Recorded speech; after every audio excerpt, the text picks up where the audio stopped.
சற்று முன் வெளியான முக்கிய அறிவிப்பின்படி பழைய ஓய்வூதிய திட்டம் அரசுக்கு முக்கிய உத்தரவு போட்ட உயர்நீதிமன்றம் விடிவு காலம் எப்போது?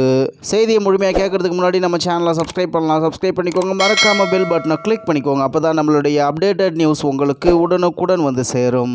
அரசு ஊழியர்களின் வாக்குகளை கவர கடந்த 2021ஆம் ஆண்டு சட்டமன்ற தேர்தலின் போது திமுக பல வாக்குறுதிகளை கொடுத்தது. அதில் முக்கியமானது பழைய ஓய்வூதிய திட்டம். ஆனால் 5 ஆண்டுகால ஆட்சி நிறைவடைய உள்ள நிலையில் இன்னும் இந்த வாக்குறுதி நிறைவேற்றப்படாதது ஊழியர்களிடையே ஏமாற்றத்தை ஏற்படுத்தியிருக்கிறது. நிலையில் இந்த விவகாரம் தொடர்பாக உயர்நீதிமன்ற மதுரை கிளை முக்கிய உத்தரவை பிறப்பித்திருக்கிறது.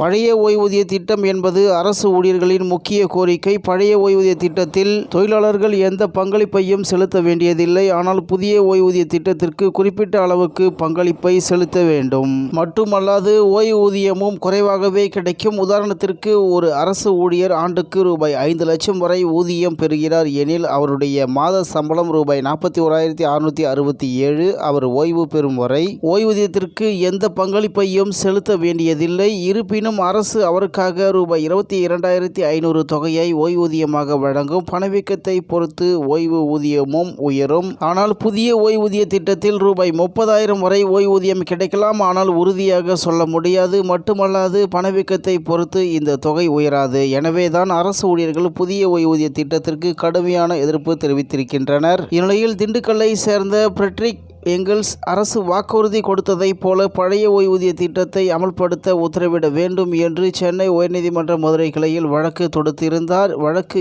இன்று நீதிபதி அனிதா சுமந்த், குமரப்பன் ஆகியோர் அடங்கிய அமர்வு முன்பு விசாரணைக்கு வந்தது. விசாரணையில் பழைய ஓய்வூதிய திட்டத்தை அமல்படுத்த கோரிய பொதுநல மனு குறித்து அரசின் நிலைப்பாடு என்ன என்பதை மனுதாரரிடம் ஒரு வாரத்தில் தெரிவிக்க வேண்டும் என நீதிபதிகள் உத்தரவிட்டிருக்கின்றனர்.